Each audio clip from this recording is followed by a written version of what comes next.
అంటే నేను కూడా నిజంగా ఎక్స్పెక్ట్ చేయలేదు.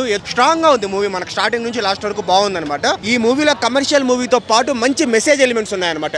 అంటే ఇప్పుడు ఈ patriarchal society, men domination world ఉంటుంది కదా, జెండర్ డిస్క్రిమినేషన్ చేస్తా ఆడవాళ్ళు బిలాంగ్ టు కిచెన్, ఆడవాళ్ళు చేయలేరు అని చెప్తా ఉంటారు కదా, ఆడవాళ్ళు మగవాళ్ళు తేడా లేదు, కష్టపడితే ఎవరైనా చేయగలరు అన్నట్లు చూపించినారనమాట. ఆ మెసేజ్ కూడా బాగుంది. జెండర్ డిస్క్రిమినేషన్ చేయొద్దండి, సో ఉమెన్ కూడా మంచి రోల్ ఇవ్వండి, ఉమెన్ కూడా స్ట్రాంగర్ అని చూపించడం జరిగింది. సో అటు కమర్షియల్ ఇటు మెసేజ్ రెండు బ్యాలెన్స్ చేస్తారు కాబట్టి ఇద్దరు అయితే నిజంగా చాలా బాగా చేశారు. అండ్ తను కూడా చాలా బాగా యాక్టింగ్ చేసింది. Plus not only commercial movie bro, ఇదేదో ఒక రెగ్యులర్ కమర్షియల్ మూవీ కాదు. సో ఫస్ట్ హాఫ్ బాగుంది బ్రో, సెకండ్ హాఫ్ అయితే నిజంగా చాలా బాగుంది. సో నేనైతే హ్యాపీ అనమాట మూవీకి వచ్చిండే విషయానికి. డైలాగ్ డెలివరీ కావచ్చు, ఆయన ఎక్స్ప్రెషన్స్ కావచ్చు, సో సీన్స్ అయితే వీళ్ళిద్దరి మధ్య చాలా బాగా వర్కౌట్ అయింది.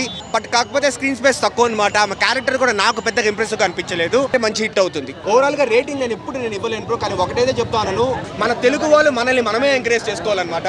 మన తెలుగు సినిమాలు అక్కడ తమిళనాడులో ఏం దగ్గర రవితేజ మూవీకి అయితే టికెట్లు కూడా ఇవ్వడం లేదు, అక్కడ థియేటర్స్ కూడా ఇవ్వడం లేదు.